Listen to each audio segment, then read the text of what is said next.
नमस्कार साथियों, देखिए आज की वीडियो में हम देखेंगे कि RSKMP पोर्टल पर कक्षा 5 एवं 8 की जो परीक्षा हुई थी तो उसके तहत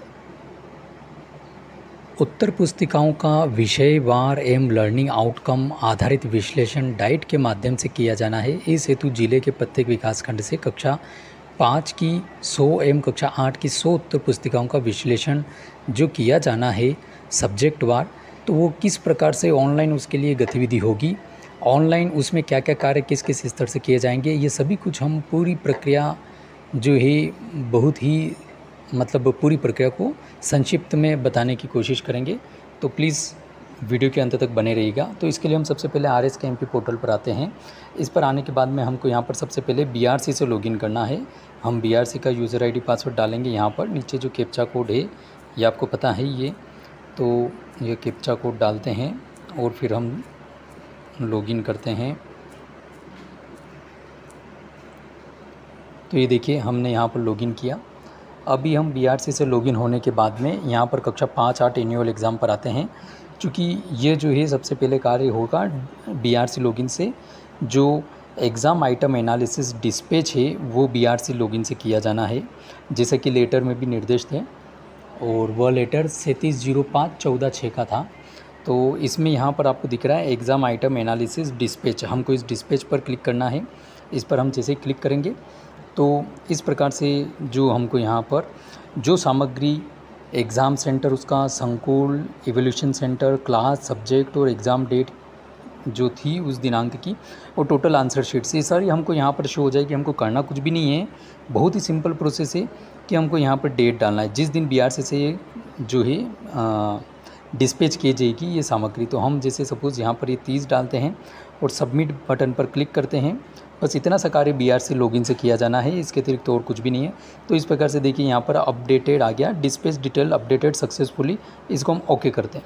इसको यहाँ पर आप ओके करेंगे। नीचे जो है इस प्रकार से आपको एक डिस्पैच ऑर्डर जावक रसीद डिस्पैच रिसिप्ट आपको जनरेट हो जाएगी पोर्टल पर ही। और इसमें इस प्रकार से यहाँ पर डिटेल रहेगी, डेट रहेगी जिस दिन आप डिस्पैच कर रहे हो उस दिन की, और रिसीव डेट यहाँ पर जो है रहेगी आपके डाइट प्रिंसिपल इंचार्ज की। और यहाँ पर नीचे आपको जो है यहाँ पर BRC का लॉगिन भी, BRC की सील भी रहेगी। तो इसको आप क्या है, जो भी बंडल आप जो भी ये सामग्री डिस्पैच करेंगे उसके ऊपर आप चाहें तो इसको चस्पा भी कर सकते हैं और ये सामग्री आपको डाइट में उपलब्ध कराना है। इसके पश्चात जो भी कार्य होगा वो डाइट स्तर से किया जाएगा। इसमें एक और बात ये है कि जैसे हमने यहाँ पर अभी 30/6 ये डेट डाल करके इसको डिस्पैच किया, यदि BRC स्तर से ये सामग्री किसी कारणवश कुछ डिले हो जाती है और अगले दिन या 2 दिन बाद डिस्पैच की जाती है, तो आप पुनः जो है इसको यहाँ पर डेट को सुधार करके फिर से जो है सबमिट बटन पर क्लिक करेंगे तो नया डिस्पैच आर्डर बन जाएगा। उसमें दिक्कत कुछ भी नहीं है, जो भी डिस्पैच आर्डर पुराना रहेगा वो अपडेट हो जाएगा। ये हमने भी करके देखा है, तो इसमें कोई समस्या नहीं है। तो अब हम डाइट स्तर से लॉगिन करते हैं, डाइट प्रिंसिपल। साथियों, इसमें एक और विशेष बात ये ध्यान रखने वाली है कि यहाँ पर कहीं पे स्कूल नेम नहीं शो हो रहा है, तो उसमें हमको कंफ्यूज नहीं होना है।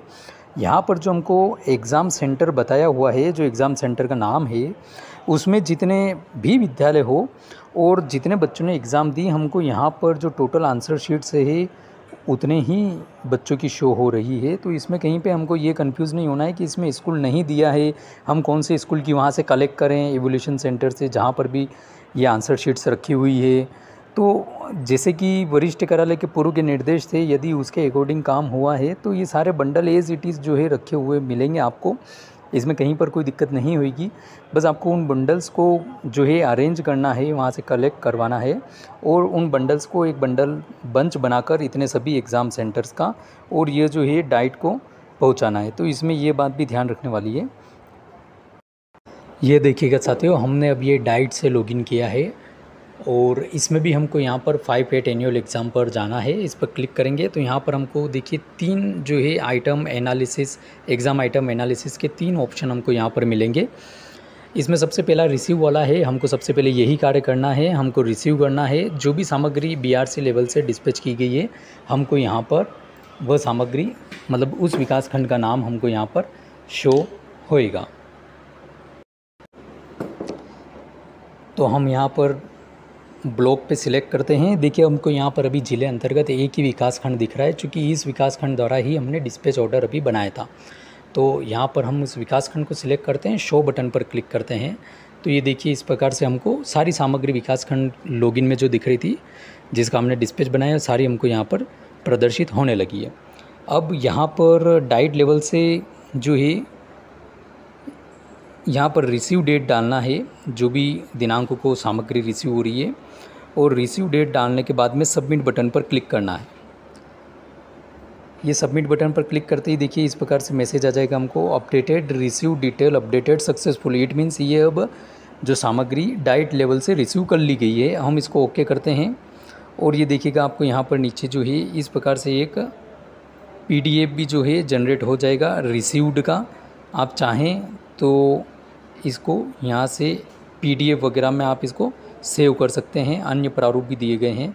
तो ये इस प्रकार से देखिए PDF प्रारूप में हमने देखा, ये इस प्रकार से हमको एक डिस्पैच रिसीव्ड जो है जनरेट हो जाएगी।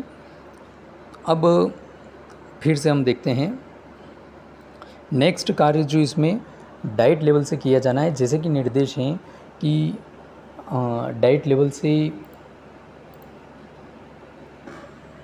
जो है लर्निंग आउटकम आधारित विश्लेषण डाइट के माध्यम से किया जाना है। तो इसमें अब यहाँ पर हम आते हैं इसमें सेकेंड नंबर के ऑप्शन पर, जो है exam item analysis marks entry. ठीक है, मार्क्स एंट्री पर हमको क्लिक करना है। इसमें एक और बात है कि जैसे हमने रिसीव करी है अभी डाइट स्तर से भी कभी कुछ त्रुटिवश रिसीव हो जाती है, लेकिन डिस्पैच उनको नहीं मिल पाता है, तो पुनः वो यहाँ पर वापस से रिसीव नेक्स्ट डेट में भी यदि करेंगे तो वो डेट अपडेट हो जाएगी। तो यहाँ पर अब देखिएगा हमको क्वेश्चन वाइज मार्क्स एंट्री। तो यहाँ पर जो भी बच्चे का जो आंसर शीट वगैरह प्राप्त होगी तो उसकी हमको यहाँ पर एंट्री करनी है। उस एंट्री के लिए क्या है, यहाँ पर बच्चे की हमको समग्र ID प्रविष्ट करनी होगी 9 डिजिट की, और शो बटन पर क्लिक करना होगा। इसके लिए एक और चीज़ें, जो हमको वार्षिक मूल्यांकन वर्कशीट प्राप्त होगी तो उसका व्यू कुछ इस प्रकार से जो है उसमें दिखेगा। और यहाँ पर जो मूल्यांकनकर्ता द्वारा जो है ये यहाँ पर जो भी क्वेश्चन का आंसर सही किया गया है और जो भी कार्य किया गया है, हमको एज इट इज़ बस उसमें एंट्री करना, और कुछ भी नहीं इसमें हमको करना है कि ये गलत को सही कर दिया है, सही को गलत कर दिया है, नंबर नीचे कम जोड़े हैं या अधिक जोड़ दिए हैं, ये इस प्रकार का कुछ भी नहीं करना है। जो इसमें जिस प्रकार की एंट्री है हमको यहाँ पर पोर्टल पर वैसी की वैसी करनी है, बस प्रत्येक बच्चे वार करनी है। तो यहाँ पर हम किसी बच्चे की समग्र ID को डालते हैं, जैसे कि तो ये देखिएगा हमने ऊपर समग्र ID डाली 9 डिजिट की और शो बटन पर क्लिक किया। क्लिक करते ही इस प्रकार से सारी जानकारी हमको शो हो जाएगी। स्कूल का नेम शो हो जाएगा, एग्ज़ाम सेंटर शो हो जाएगी, और किस दिनांक को ये एग्ज़ाम हुई थी जिस सब्जेक्ट की, वो यहाँ पर हमको दिनांक और सब्जेक्ट दोनों यहाँ पर शो होएगा। ठीक है, अब उसके बाद में यहाँ पर जो ये क्वेश्चंस वगैरह हमको है, यहाँ पर क्वेश्चन वाइज मार्क्स एंट्री हमको शो हो रही है। ठीक है, अब इसमें यहाँ पर सारे क्वेश्चंस जो भी एग्ज़ाम में आए थे, जैसे 24 क्वेश्चन थे तो 24 हमको यहाँ पर शो होंगे। अब उसके बाद में बाय डिफ़ॉल्ट जो है आपको क्वेश्चन नंबर है, और क्वेश्चन नंबर के आगे जो है क्वेश्चन अटेम्प्ट, ये भले आप छोटा करना चाहें तो इस प्रकार से छोटा करके देख सकते हैं। तो बाय डिफ़ॉल्ट यहाँ पे यस अटेम्प्ट का ऑप्शन हमको अवेलेबल होता है, और ऑब्टेन्ड मार्क्स, जो मार्क्स जो उस जो आंसर शीट है, मूल्यांकन शीट है, जो भी है आपको प्राप्त हुई है, उसमें जो यहाँ पे मार्क्स दिए गए हैं मूल्यांकनकर्ता द्वारा, हमको उसकी यहाँ पर एंट्री करनी है। ठीक है, तो यदि सपोज़ किसी बच्चे ने कोई क्वेश्चन को अटेम्प्ट नहीं किया तो आपको यहाँ पर नॉट अटेम्प्ट का ऑप्शन भी अवेलेबल है, आप चाहे तो ये सिलेक्ट कर सकते हैं। जो भी वास्तविक जानकारी हमको वही दर्ज करना है, और जैसी हमको उसमें मूल्यांकन पुस्तिका में मिलेगी हमको वैसी की वैसी ही जानकारी यहाँ पर दर्ज करना है। तो यहाँ पर जो भी मार्क्स रहेंगे हमको प्रविष्ट करना है, और फिर उसके बाद में यहाँ पर नीचे जो ही सबसे नीचे आपको ऑप्शन मिलेगा वेरीफाई एंड सबमिट का, तो यहाँ पर वेरीफाई एंड सबमिट हमको करना है। यदि किसी कारण से इसमें किसी प्रकार की त्रुटि हो जाती है, आपको पूरा फॉर्म रीसेट करना है, तो रीसेट का ऑप्शन भी आपको अवेलेबल है। साथ ही यदि कभी ऐसा हो कि सपोज़ कोई एंट्री गलत हो गई है, त्रुटि हो गई है, किसी एंट्री को जानकारी को दर्ज करने में कोई नंबर गलत हो गया, या यस अटेम्प्ट की जगह आपने उस क्वेश्चन को बच्चे ने अटेम्प्ट किया, उसमें डाला हुआ भी है और उसमें मार्क्स भी मिले हुए, नोट अटेम्प्ट आपके द्वारा हो गया है। किसी प्रकार की कोई भी त्रुटि होती है तो उसके लिए कोई दिक्कत नहीं, घबराने की ज़रूरत नहीं। वैसे तो हमको इस प्रकार का त्रुटि होना नहीं चाहिए, लेकिन यदि फिर भी होती है तो पुनः आप इसको ओपन करेंगे इसी प्रकार से बच्चे के यहाँ पर समग्र आईडी डाल करके, और यहाँ पर जो भी आपको सुधार, जो भी वास्तविक जानकारी है आप उसको पुनः सही दर्ज करके वेरीफाई एंड सबमिट पर पुनः आप क्लिक कर देंगे तो जानकारी में जो है अपडेशन हो जाएगा। तो इस प्रकार से ये जो जानकारी है आपके द्वारा मतलब किस प्रकार से बीआरसी लेवल से डिस्पैच बनेगा, किस प्रकार से डाइट स्तर से रिसीव होएगा, और डाइट स्तर से रिसीव होने के बाद में किस प्रकार से मार्क्स की एंट्री होगी, तो ये पूरी जानकारी हमको यहाँ पर इस प्रकार से ऑनलाइन कार्य ये किया जाना है।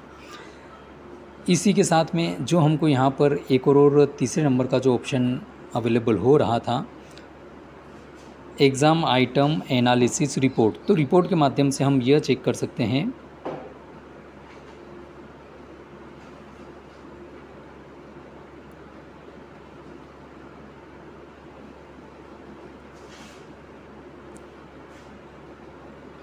ये देखिए डिस्पैच समरी पर हम क्लिक करते हैं तो इस प्रकार से यहाँ पर रिपोर्ट भी हमको अवेलेबल हो रही है।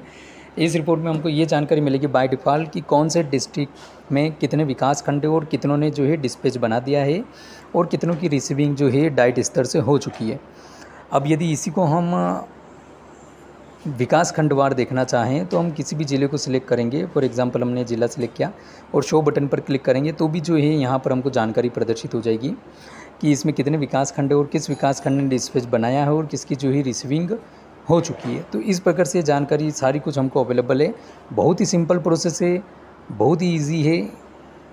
तो आई होप आपको वीडियो पसंद आया होगा और इस प्रकार से आपको कार्य किया जाना है। वीडियो को लाइक शेयर करेगा, चैनल को सब्सक्राइब करेगा। Thank you.